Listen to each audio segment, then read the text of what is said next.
Good evening. പശ്ചിമ ബംഗാൾ രണ്ടാം ഘട്ട തെരഞ്ഞെടുപ്പിന് ഒരുങ്ങുകയാണ്. തൃണമൂൽ കോൺഗ്രസും BJPയും അവിടെ നേർക്കുനേർ വരുന്നു. രണ്ടുപേരും നിർണായക ശക്തികളാണ്. പതിറ്റാണ്ടുകൾ ബംഗാൾ ഭരിച്ച ഇടതുമുന്നണി എന്ന് അധികാര പോരാട്ടത്തിലില്ല. ഒരിക്കൽ ബംഗാളിൻ്റെ രാഷ്ട്രീയ ചക്രം തിരിക്കുന്നതിൽ ഇടതുപക്ഷം നിർണായകമായ പങ്ക് വഹിച്ചു. പക്ഷേ ഇന്ന് മണ്ഡലങ്ങളിലും സ്വാധീനം പോലുമില്ല. സംസ്ഥാന രാഷ്ട്രീയത്തിൽ നിർണായക ശക്തിയായിരുന്ന കോൺഗ്രസിനും പഴയ പ്രതാപമൊക്കെ നഷ്ടപ്പെട്ടു കഴിഞ്ഞു. ഒരു കാലത്ത് ഇടതിൻ്റെ കോട്ടയായിരുന്ന ബംഗാൾ ഇന്ന് തൃണമൂലിൻ്റെ കയ്യിലാണ്. BJP അവിടെ അവർക്ക് വളർന്നു വരുന്ന ഒരു വെല്ലുവിളി. ബംഗാളിൽ ഇടതും കോൺഗ്രസും ഇനി ചരിത്രത്തിൻ്റെ ഭാഗമായി കഴിഞ്ഞു. BJPക്ക് ഈ തിരഞ്ഞെടുപ്പിൽ നില മെച്ചപ്പെടുത്താനാകുമോ? മമതയുടെ 4ാം മന്ത്രിസഭയ്ക്ക് കളമൊരുങ്ങുകയാണോ ബംഗാളിൽ? പരിശോധിക്കാം.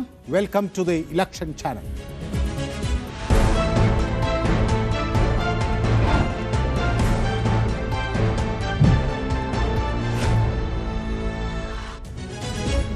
രണ്ടാം ഘട്ട തെരഞ്ഞെടുപ്പ് ബംഗാളിനെ സംബന്ധിച്ചിടത്തോളം ഒരു നിർണായകമായ ഒരു പോരാട്ടമാണ്. ഈ ഘട്ടത്തിൽ 142 നിയമസഭാ മണ്ഡലങ്ങളിലേക്കാണ് വോട്ടെടുപ്പ് നടക്കുന്നത്.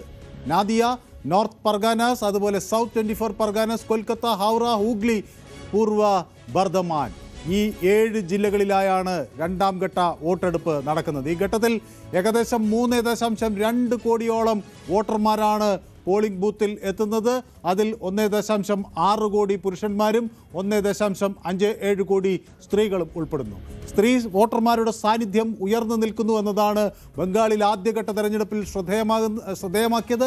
രണ്ടാം ഘട്ടത്തിലും വോട്ടർമാരുടെ എണ്ണത്തിൽ അവർ തന്നെയാണ് മുന്നിൽ. തൃണമൂൽ കോൺഗ്രസിന് ശക്തമായി സ്വാധീനമുള്ള നഗരമണ്ഡലങ്ങളിലാണ് കൂടുതലും തെരഞ്ഞെടുപ്പ് നടക്കുന്നത്. BJP അവരുടെ നില മെച്ചപ്പെടുത്താൻ ഏറ്റവും അധികം പ്രവർത്തനം നടത്തിയ മണ്ഡലങ്ങൾ കൂടിയാണ് രണ്ടാം ഘട്ടത്തിൽ അവിടെ തെരഞ്ഞെടുപ്പിലേക്ക് വരുന്നത്. കൊൽക്കത്തയും അതുപോലെ നഗരത്തിൻ്റെ സമീപ പ്രദേശങ്ങളും സബർബൻ ഏരിയകളുമെല്ലാം അവിടെ ഈ തെരഞ്ഞെടുപ്പിൽ വരികയാണ്. തൃണമൂലിന് അതുകൊണ്ട് തന്നെ അത് നിർണായകമായ ഒരു മേഖലയാണ്. നാദിയ, ഹുഗ്ലി, നോർത്ത് പർഗാനസ് പോലുള്ള മേഖലകളിൽ BJP ശക്തമായ മുന്നേറ്റം നടത്തുമെന്ന ഒരു പ്രതീക്ഷയിൽ അവരുള്ളത്. 15 വർഷത്തെ തൃണമൂൽ ഭരണം തുടരുമോ അതോ അത് അവസാനിപ്പിക്കാൻ കഴിയുമോ BJPക്ക് എന്ന ഒരു ചോദ്യം അവിടെ ഉയരുന്നുണ്ട്. പക്ഷേ അത് എത്ര കണ്ട് സാധ്യം എന്ന് വ്യക്തമല്ല. BJPയെ സംബന്ധിച്ചിടത്തോളം അവരുടെ നില മെച്ചപ്പെടുത്തുക എന്നതായിരിക്കാം ഈ തെരഞ്ഞെടുപ്പ് ഇതുവരെ നടത്തിയിട്ടുള്ള ഒരു നിരീക്ഷണത്തിലും പഠനത്തിൽ നിന്നും വ്യക്തമാകുന്നത്.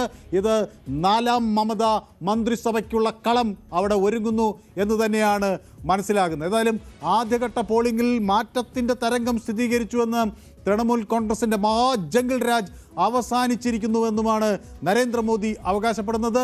പശ്ചിമ ബംഗാളിൽ ഈ ഘട്ടത്തിൽ 152 മണ്ഡലങ്ങളിൽ ആദ്യഘട്ടത്തിൽ നടന്ന പോളിംഗിൽ 92.8% പോളിംഗ് രേഖപ്പെടുത്തിയത്. 2011 ശേഷം ഈ മേഖലയിൽ ഉയർന്ന പങ്കാളിത്തം കാണുന്നു എന്നത് ഏറ്റവും ശ്രദ്ധേയമായ ഒരു ഘടകമാണ്. നമുക്ക് ബംഗാളിൻ്റെ നിലവിലെ രാഷ്ട്രീയ ചിത്രം ഒന്ന് പരിശോധിക്കേണ്ടതുണ്ട്. ബംഗാളിൽ എങ്ങനെയാണ് ഈ ആളുകൾ, അവിടുത്തെ വോട്ടർമാർ കഴിഞ്ഞ കാലങ്ങളിൽ എങ്ങനെയാണ് അവരുടെ ജനവിധി രാഷ്ട്രീയ പാർട്ടികൾക്ക് സമ്മാനിച്ചത്? ഈ CPM ഉൾപ്പെടെയുള്ള ഇടതു പാർട്ടികൾ എവിടെ നിന്ന് എവിടെ എത്തി എന്നതിൻ്റെയൊക്കെ ഒരു നേർചിത്രം നമുക്ക് പരിശോധിക്കാം. ആദ്യം 2021 ചിത്രം നമുക്കൊന്ന് പരിശോധിക്കാം. 2021 കണക്കുകൾ അനുസരിച്ച് നമുക്ക് കിട്ടുന്ന തൃണമൂൽ കോൺഗ്രസ് 215 സീറ്റ് നേടിയാണ് കഴിഞ്ഞ നിയമസഭാ തെരഞ്ഞെടുപ്പിൽ അവിടെ അധികാരത്തിൽ 3ാം തവണ എത്തുന്നത്. BJP 77 സീറ്റുകൾ നേടിയാണ് അവിടെ 2ാം സ്ഥാനത്ത് വന്നത് എന്നത് ശ്രദ്ധേയമാണ്. RSMP രാഷ്ട്രീയ സെക്കുലർ മജ്ലിസ് പാർട്ടിയാണ് 1 സീറ്റ് അവിടെ നേടിയിരിക്കുന്നത്. പിന്നെ സ്വതന്ത്രനും 1 സീറ്റ് നേടിയിട്ടുണ്ട്. എന്നാൽ 2021 മുന്നേയുള്ള വർഷത്തെ കണക്കുകൾ കൂടി നമുക്കൊന്ന് പരിശോധിക്കേണ്ടതുണ്ട്. 2016 കണക്കുകളാണ് നമുക്ക് നോക്കേണ്ടത്.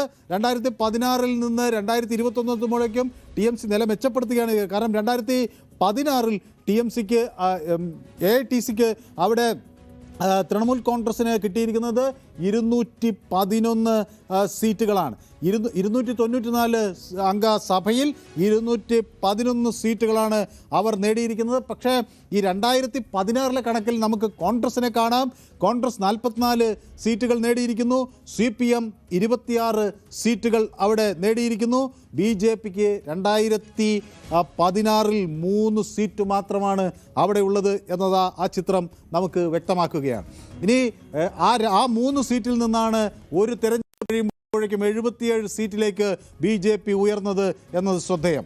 2011 കണക്കുകൾ കൂടി നമുക്കൊന്ന് പരിശോധിക്കേണ്ടതുണ്ട്. 2011 നിയമസഭയുടെ കണക്കുകൾ എങ്ങനെയാണ് എന്ന് നമുക്ക് പരിശോധിക്കാം. 2011 184 സീറ്റുകളാണ് അവിടെ തൃണമൂൽ കോൺഗ്രസിന് നേടാൻ കഴിഞ്ഞിട്ടുള്ളത്. കോൺഗ്രസിന് അവിടെ 42 സീറ്റുകൾ. CPMന് നമുക്ക് ഈ തെരഞ്ഞെടുപ്പിൽ കാണാം CPM 40 സീറ്റുകൾ.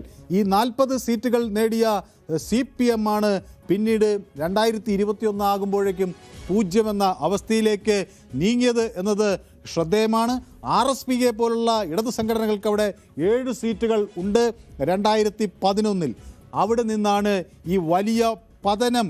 കോൺഗ്രസിനെ സംബന്ധിച്ചിടത്തോളം 42 സീറ്റ് ഉണ്ടായിരുന്നിടത്ത് നിന്ന് CPMനെ സംബന്ധിച്ചിടത്തോളം 40 സീറ്റുകൾ ഉണ്ടായിരുന്നിടത്ത് നിന്ന് RSPക്ക് പോലും 7 സീറ്റ് ഉണ്ടായിരുന്ന ബംഗാളിൽ നിന്നാണ് 2021 ആകുമ്പോഴേക്കും മമതാ ബാനർജിയുടെ സമ്പൂർണ്ണാധിപത്യത്തിലേക്കും BJPയുടെ ഒരു 77 സീറ്റുകൾ എന്ന വളർച്ചയിലേക്കുമൊക്കെ ഈ ബംഗാൾ രാഷ്ട്രീയം മാറുന്നത് എന്നതുകൂടി നമുക്ക് വ്യക്തമാണ്. 2006 സാഹചര്യം കൂടി ഒന്ന് നമുക്ക് പരിശോധിക്കാം.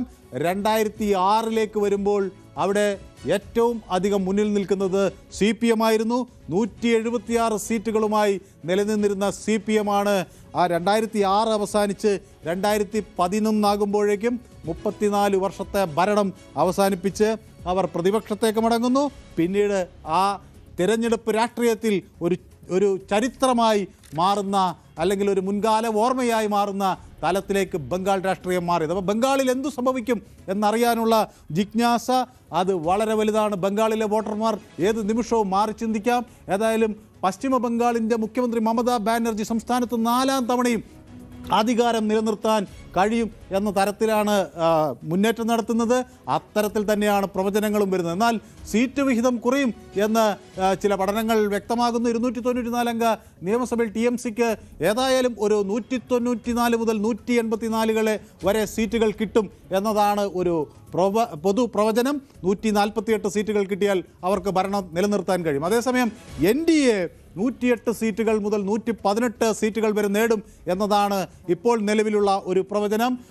BJPക്ക് മാത്രം 110 സീറ്റ് നേടാൻ കഴിയും എന്ന് കഴിഞ്ഞ ദിവസം അവിടെ പ്രചരണം നടത്തിയ അമിത്ഷാ ഇന്നും അതേ ആ നിലപാട് തന്നെ ആവർത്തിക്കുന്നു. ഇന്നും അവിടെ തങ്ങൾക്ക് 100-ലധികം സീറ്റുകൾ BJPക്ക് മാത്രം നേടാൻ കഴിയും എന്ന ഒരു വിലയിരുത്തൽ അദ്ദേഹം നടത്തുന്നു. പക്ഷേ കോൺഗ്രസും CPMും ഈ തെരഞ്ഞെടുപ്പിൽ ഒരു വെല്ലുവിളിയെ ഉയർത്തുന്നില്ല എന്നതാണ് അവിടുത്തെ ഒരു പ്രധാന ചിത്രം. 0 മുതൽ 4 സീറ്റുകൾ വരെ ആണ് ഈ തെരഞ്ഞെടുപ്പിൽ അവർക്ക് വേണ്ടി ഇത് പഠിക്കുന്ന വിദഗ്ധർ ആകെ കണക്കാക്കുന്നത്. ഏറി വന്നാൽ 4 സീറ്റുകൾ, പക്ഷേ 0 സീറ്റിനുള്ള സാധ്യത എല്ലാ അർത്ഥത്തിലുമുണ്ട് എന്നതാണ്. അപ്പോൾ 2024 പശ്ചിമ ബംഗാൾ തെരഞ്ഞെടുപ്പിൽ നമ്മൾ നേരത്തെ കണ്ടതാണ്. BJP 77 സീറ്റുകൾ നേടി. 2015 സീറ്റുകളാണ് TMC നേടിയത്. പ്രതിപക്ഷങ്ങളുടെ അതായത് ഈ BJPയെ സംബന്ധിച്ചിടത്തോളം മമതയുടെ പ്രതീക്ഷകളെ ഒന്നും തകർക്കാൻ അങ്ങനെ കഴിഞ്ഞില്ലെങ്കിലും BJPക്ക് 3-ൽ നിന്ന് 77-ലേക്ക് എത്താൻ കഴിഞ്ഞു എന്നത് ഒരു നിർണായക ഒരു നേട്ടമായി അവിടെ കണക്കാക്കാൻ കഴിയും. ഈ തെരഞ്ഞെടുപ്പിൽ പല മേഖലകൾ, പ്രത്യേകിച്ച് മെദിനിപൂർ, അതുപോലെ പ്രസിഡൻസി സോൺ എന്ന് പറയുന്ന 100ഓളം മണ്ഡലങ്ങളുള്ള മേഖല, ഇവിടെയെല്ലാം TMCക്ക് കാര്യമായ മേൽക്കൈയുണ്ട്. പ്രസിഡന്റ് സോണിൽ മാത്രം 75 മുതൽ 77 സീറ്റുകൾ വരെ കിട്ടും എന്നാണ് പറയുന്നത്.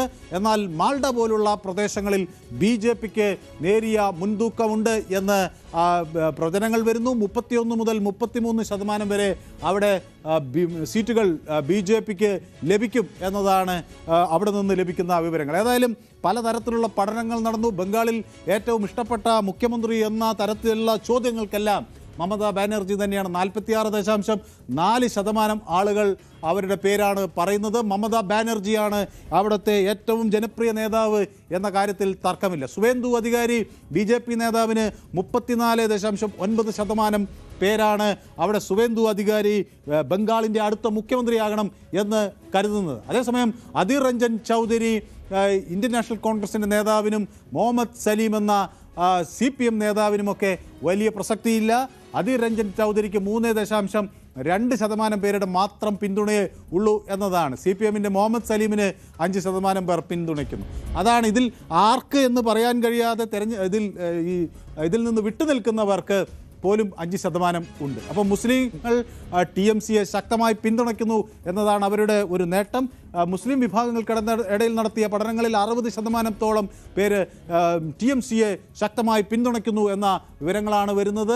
SC/ST അതുപോലെ പട്ടിക വിഭാഗത്തിൽ നിന്ന് വരുന്നവരുടെ പിന്തുണ BJPക്ക് വർദ്ധിക്കുന്നു എന്നതിൻ്റെ കണക്കുകൾ അവിടെ നിന്ന് വരുന്നവർ BJPയോട് ചായ്വ് കാണിക്കുന്നു എന്നതാണ് അവിടെ വരുന്നത്. അപ്പോൾ മമതാ സർക്കാരിൻ്റെ കഴിഞ്ഞ 5 വർഷത്തെ പ്രകടനത്തെക്കുറിച്ച് പശ്ചിമ ബംഗാളിലെ വോട്ടർമാർ പ്രതികരിക്കുന്നത് ഇങ്ങനെയാണ്. അതായത് 30.4% പേർ വളരെ നല്ല ഭരണം എന്ന നിലയിലാണ് വിലയിരുത്തുന്നത്.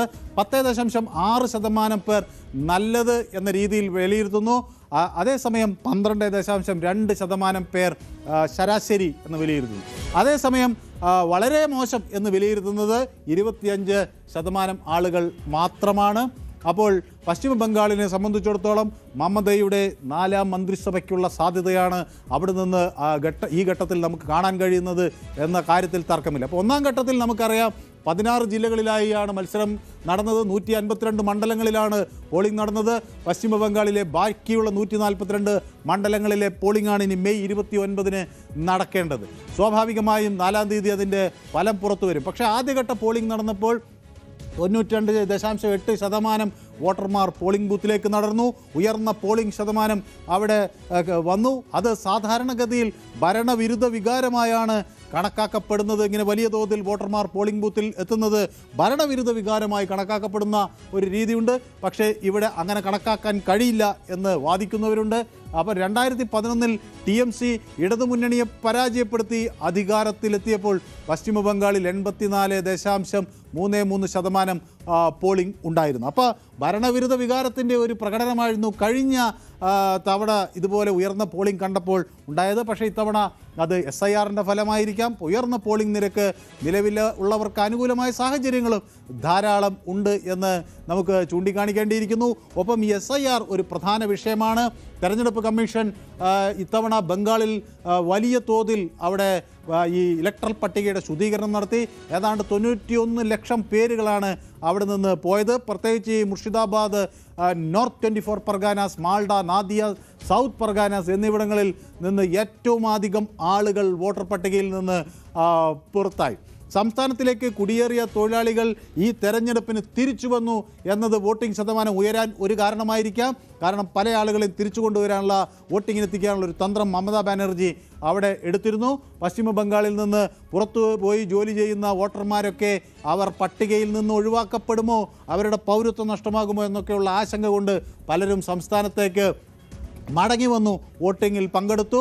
മറ്റൊന്ന്, ഈ അർദ്ധസൈനിക സേനയെ അവിടെ നല്ല രീതിയിൽ ഇത്തവണ തെരഞ്ഞെടുപ്പ് കമ്മീഷൻ വിന്യസിച്ചു. അത് ബംഗാളിൽ ആത്മവിശ്വാസം വർദ്ധിപ്പിച്ചു. വോട്ടർമാരുടെ അക്രമങ്ങൾ കുറയുമെന്നവർ കരുതി. അങ്ങനെ വോട്ടെടുപ്പിന് ശേഷമുള്ള അക്രമങ്ങളും ഒക്കെ കുറഞ്ഞു എന്നും അവർ വിലയിരുത്തുന്നുണ്ട്. അപ്പോൾ താരതമ്യേന ശാന്തമായിരുന്ന ഒരു തെരഞ്ഞെടുപ്പ് എന്ന രീതിയിൽ ബംഗാളിനെ കാണുന്നു. അപ്പോൾ 2000-ലധികം കേന്ദ്ര സായുധ ഉദ്യോഗസ്ഥർ അവിടെ വിന്യസിച്ചതും SIR എന്ന വൈകാരിക ഘടകവും ഒക്കെ വോട്ടർ പങ്കാളിത്തം ഉയരുന്നതിന് കാരണമായി. പല വോട്ടർമാരും തങ്ങളുടെ പേര് പട്ടികയിൽ ചേർക്കുകയോ നീക്കം ചെയ്യുകയോ എന്ന കാര്യത്തിലുള്ള അനിശ്ചിതത്വവും ഉത്കണ്ഠയുമൊക്കെ രേഖപ്പെടുത്തിയ സാഹചര്യത്തിൽ വോട്ട് ചെയ്തില്ലെങ്കിൽ തങ്ങൾ പട്ടികയിൽ നിന്ന് എല്ലാ കാലത്തേക്കും പുറത്താകുമോ എന്ന് ഭയപ്പെട്ടു. അതിൻ്റെയൊക്കെ ഭാഗമായി ഇത്തവണ വലിയ തോതിലുള്ള ഒരു വോട്ടിംഗ് നടന്നു. മമതാ ബാനർജിയുടെ TMC വ്യക്തമാക്കുന്നത് പല ജനക്ഷേമ പരിപാടികൾ അവർ നടത്തി, അതൊക്കെ ലക്ഷ്യം കണ്ടു എന്നതാണ്. പശ്ചിമ ബംഗാൾ സർക്കാരിൻ്റെ ഒരു പ്രധാന സാമൂഹ്യ ക്ഷേമ പദ്ധതിയായിരുന്നു ഈ ലക്ഷ്മീർ ഭണ്ഡാർ. അതായത് സംസ്ഥാനത്തെ സ്ത്രീകൾക്ക് പ്രതിമാസ ഒരു സാമ്പത്തിക സഹായം നൽകുക എന്നതായിരുന്നു അതിൻ്റെ ഭാഗമായി വന്ന പദ്ധതി. യുബസാത്തി എന്ന മറ്റൊരു പദ്ധതി കൂടി സർക്കാർ നടപ്പിലാക്കിയിരുന്നു.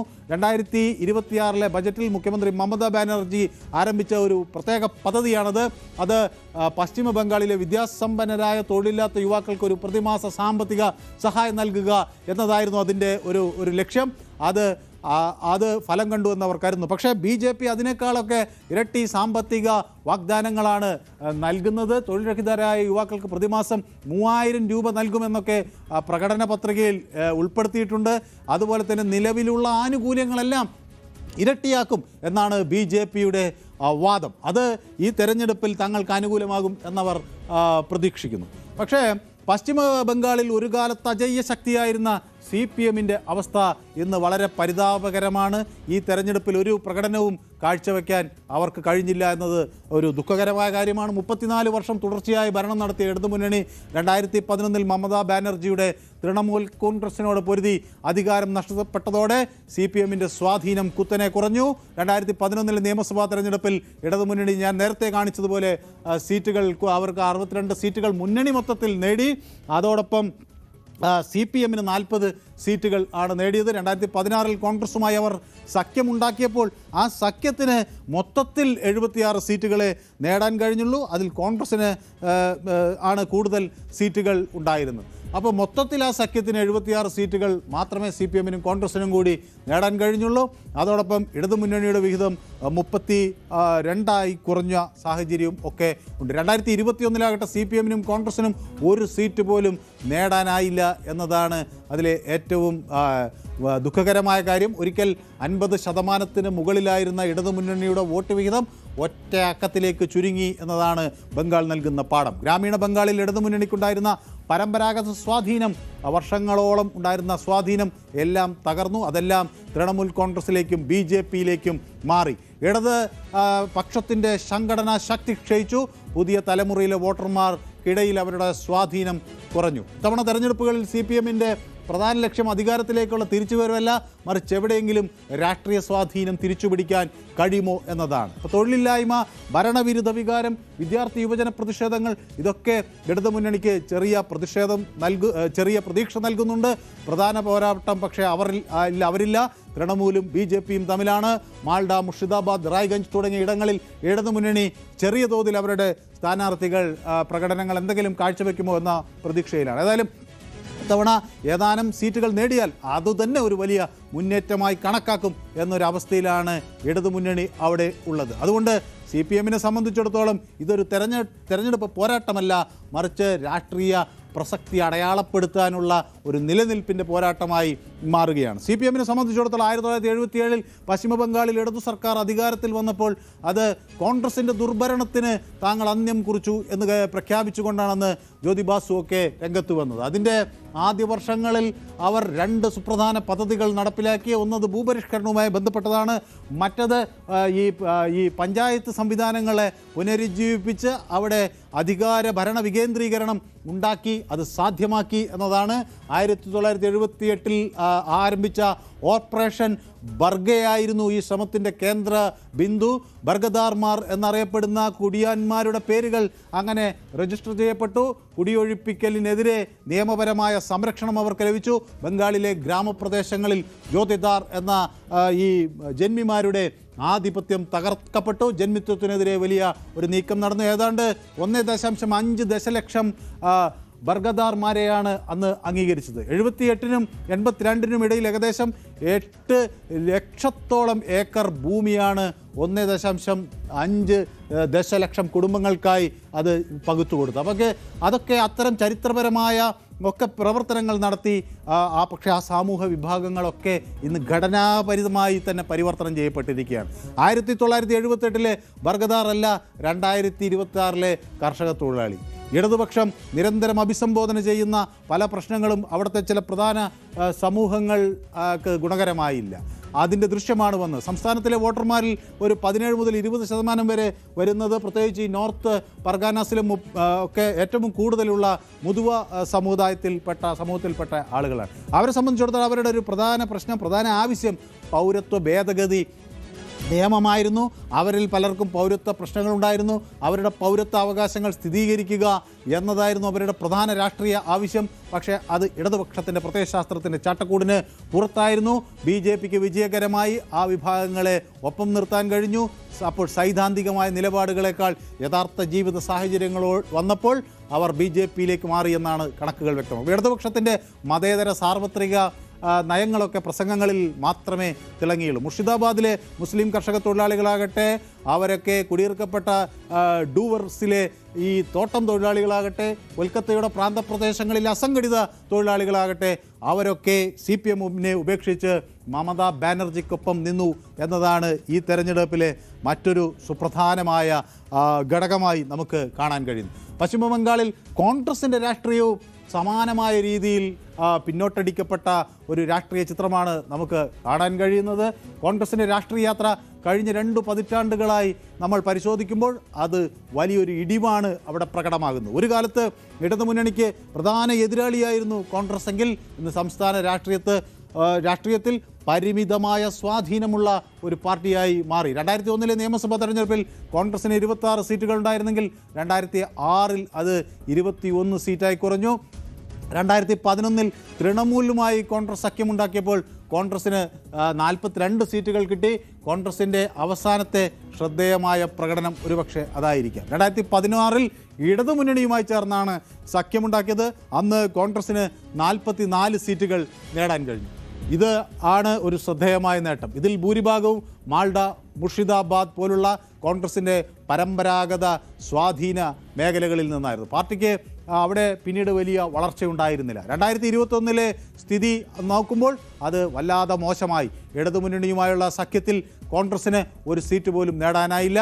ഒരു കാലത്ത് ബംഗാളിൽ നിർണായക ശക്തിയായിരുന്ന പാർട്ടി നിയമസഭയിൽ പ്രാതിനിധ്യമില്ലാത്ത അവസ്ഥയിലേക്ക് നീങ്ങി. കോൺഗ്രസിൻ്റെ വോട്ട് വിഹിതം കുത്തനെ കുറയുകയും ചെയ്തു. അപ്പോൾ 2016 ഏകദേശം 12% വോട്ടുണ്ടായിരുന്ന വോട്ട് വിഹിതം 2021 ആകുമ്പോഴത് 3% ചുരുങ്ങിയെന്ന് പറയുമ്പോൾ ആ പതനം എത്ര വലുതാണ് എന്ന് വ്യക്തമാക്കുകയാണ്. ഇത് സംഘടനാപരമായി ക്ഷയിച്ചു എന്നത് തെളിവാകുകയാണ്. വോട്ട് ബാങ്ക് ഇടിവാണ് അവിടെ കാണുന്നത്. ഇടിവിന് പ്രധാനമായ ഒരു കാരണം മുസ്ലിം വോട്ടർമാർ വലിയ തോതിൽ തൃണമൂൽ കോൺഗ്രസിലേക്ക് മാറി എന്നതാണ്. അതുകൊണ്ടാണ് ഈ മാൾഡ, മുർഷിദാബാദ് പോലുള്ള കോൺഗ്രസിൻ്റെ ശക്തി കേന്ദ്രങ്ങളിൽ തൃണമൂലിന് സ്വാധീനമുറപ്പിക്കാൻ കഴിഞ്ഞത്. മറ്റൊന്ന് BJPയുടെ ഉയർച്ചയാണ് കോൺഗ്രസിനെ പിന്നോട്ടടിച്ചത്. ബംഗാളിലെ പ്രധാന പോരാട്ടം തൃണമൂലും BJPയും തമ്മിലായി മാറിയപ്പോൾ കോൺഗ്രസിന് അവിടെ നേതൃത്വക്ഷാമം അനുഭവപ്പെട്ടു.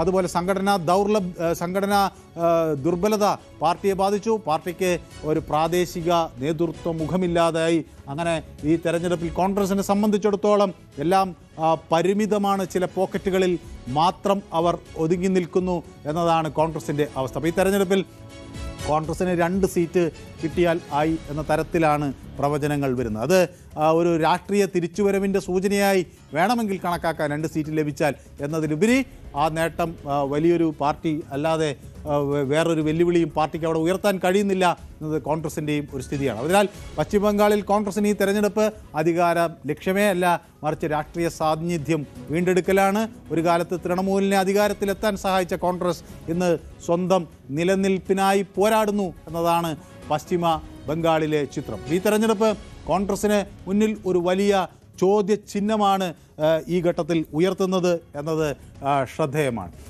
അതിൽ പശ്ചിമ ബംഗാളിൽ ഈ തെരഞ്ഞെടുപ്പിൻ്റെ 2ാം ഘട്ടത്തിലേക്ക് നമ്മൾ കടക്കുമ്പോൾ അവിടെ വലിയ തോതിൽ ഉള്ള ഒരു നേട്ടം TMCക്ക് ഉണ്ടാക്കാൻ കഴിയും എന്ന ഒരു പ്രതീക്ഷയിലാണ് പാർട്ടിയുള്ളത്.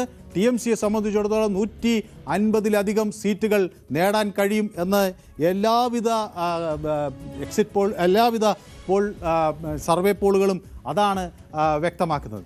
പക്ഷേ അങ്ങനെ എല്ലാവിധ സർവേ പോളുകളും TMCയുടെ വിജയം തന്നെ പ്രെഡിക്റ്റ് ചെയ്യുമ്പോൾ BJP അവിടെ ഈ തെരഞ്ഞെടുപ്പ് വലിയ രീതിയിൽ ശക്തമായ ഒരു പ്രചരണ വേദിയായി തന്നെ മാറ്റിയിട്ടുണ്ട്. പ്രധാനമന്ത്രി തന്നെ പല ഘട്ടങ്ങളിൽ ബംഗാളിലെത്തി. അവിടെ BJPയുടെ വളർച്ചയ്ക്ക് വേണ്ട പ്രവർത്തനങ്ങൾ, വാഗ്ദാനങ്ങളെല്ലാം പ്രധാനമന്ത്രിയുടെ ഭാഗത്തു നിന്ന് നൽകുന്ന ഒരു കാഴ്ച നമുക്ക് കാണാൻ കഴിഞ്ഞു. അതുപോലെ തന്നെ BJPയുടെ താരപ്രചാരകരെല്ലാം അവിടെ ഈ പ്രചരണ രംഗത്ത് എത്തിയിട്ടുണ്ട്. അപ്പോൾ നിലവിലെ 77 സീറ്റുകളിൽ നിന്ന് BJPക്ക് എത്ര കണ്ട് മുന്നേറാൻ കഴിയും എന്നതാണ് BJPക്ക് മുന്നിലെ ഒരു വലിയ ചോദ്യം. അത് 100-ലധികം സീറ്റുകളാക്കാൻ കഴിഞ്ഞാൽ പാർട്ടിയെ സംബന്ധിച്ചിടത്തോളം അത് വലിയൊരു നേട്ടമായി മാറും എന്ന കാര്യത്തിൽ തർക്കമില്ല. പക്ഷേ തൃണമൂൽ കോൺഗ്രസ്സിന് ഈ ഭരണ തുടർച്ച ഉണ്ടാകും എന്നത് പൊതുവേ ഉള്ളൊരു വിലയിരുത്തൽ വളരെയധികം ശ്രദ്ധേയമാണ്. പ്രത്യേകിച്ച് സ്ത്രീ വോട്ടർമാരെ വലിയ തോതിൽ ആകർഷിക്കാൻ തൃണമൂൽ കോൺഗ്രസിന് കഴിഞ്ഞിട്ടുണ്ട് ഈ തെരഞ്ഞെടുപ്പിൽ എന്നത് അവിടെ നമുക്ക് വ്യക്തമായി കാണാൻ കഴിയുന്ന ഒരു ചിത്രമാണ്. പ്രത്യേകിച്ച് ഈ തൃണമൂൽ കോൺഗ്രസിനെ സംബന്ധിച്ചിടത്തോളം മാൾഡയിലോ അതുപോലെ മുർഷിദാബാദോ പോലുള്ള പ്രദേശങ്ങളിൽ ശക്തമായ അടിത്തറ ഉണ്ടാക്കാൻ പാർട്ടിക്ക് കഴിഞ്ഞു. മറ്റൊന്ന്, ന്യൂനപക്ഷ വോട്ടർമാരുടെ വലിയ പിന്തുണ പാർട്ടിക്ക് ലഭിക്കുന്നു എന്നതാണ് തൃണമൂൽ കോൺഗ്രസിന് ഈ തെരഞ്ഞെടുപ്പിൽ ഒരു പ്രധാന നേട്ടമായി ഉയരുകയും ചെയ്യുന്നത്.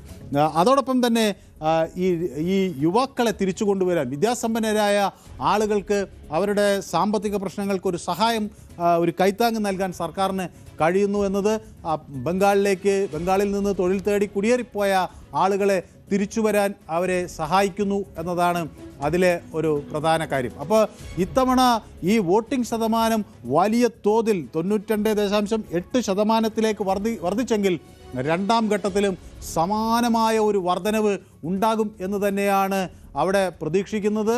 അവിടെ രണ്ടാം ഘട്ട തെരഞ്ഞെടുപ്പ് നടക്കുന്ന 7 ജില്ലകളിലും അതിൽ കാര്യമായി തന്നെ വോട്ടിംഗ് ഉണ്ടാകും. ഒന്നാം ഘട്ടത്തിൽ നമ്മൾ കണ്ടതാണ് ഈ മുറൈറൈ പോലുള്ള പ്രദേശങ്ങളിൽ 96.9% ആളുകൾ പോളിംഗ് ബൂത്തിലെത്തി എന്നതാണ് അതിലെ ഒരു പ്രധാന ഘടകം. 96.95 അല്ലെങ്കിൽ 97% വരുമ്പോൾ 100-ൽ 3 ആളുകൾ ഒഴിച്ചു നിർത്തിയാൽ 100-ൽ 97 ആളുകളും ഒരു മണ്ഡലത്തിൽ വോട്ട് ചെയ്യുന്ന വലിയ ജനപങ്കാളിത്തമാണ് ഈ വംഗദേശത്ത് നമുക്ക് കാണാൻ കഴിഞ്ഞത്. ഏറ്റവും കുറവ് വന്ന ചില മണ്ഡലങ്ങൾ ഒന്നാം ഘട്ടത്തിൽ പരിശോധിക്കുമ്പോൾ മെക്കിലിഗഞ്ച് പോലുള്ള പ്രദേശങ്ങളിൽ വലിയ വോട്ട് കുറവ് വരുമ്പോഴും അതും 82.12% വോട്ടാണ് അവിടെ ആ ഘട്ടത്തിൽ വന്നിട്ടുള്ളത് എന്നതാണ് ഒരു വലിയ സുപ്രധാന ഘടകമായി വരുന്നത്. ഈ പൗരത്വ ഭേദഗതി പോലുള്ള വിഷയങ്ങൾ ബംഗാളിനെ സംബന്ധിച്ചിടത്തോളം അവിടുത്തെ ജനവിഭാഗങ്ങൾ വലിയ തോതിൽ അവർ ആഗ്രഹിക്കുന്ന ഒരു വിഭാഗമുണ്ടായിരുന്നു, അതിനെ എതിർക്കുന്ന വിഭാഗമുണ്ടായിരുന്നു. ഈ രണ്ട് വിഭാഗത്തിനെയും കയ്യിലെടുക്കാൻ കോൺഗ്രസിനോ CPM-നോ കഴിഞ്ഞില്ല. ഇനി തെരഞ്ഞെടുപ്പ് നടക്കാനുള്ളത് പ്രത്യേകിച്ച് നോർത്ത് പർഗാനാസിലും അതുപോലുള്ള സ്ഥലങ്ങളിലുമാണ്. ആ മേഖലകളിൽ BJP-ക്കും അതേപോലെ തന്നെ TMC-ക്കും വലിയ സ്വാധീനമുണ്ട്.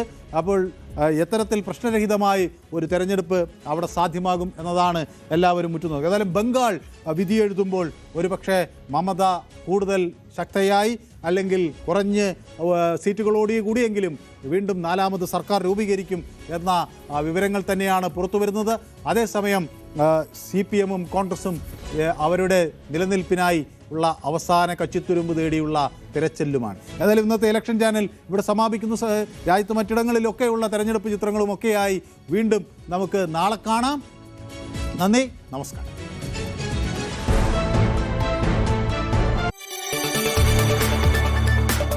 കൂടുതൽ വാർത്തകൾക്ക് News 18 Keralam YouTube channel subscribe ചെയ്യുക.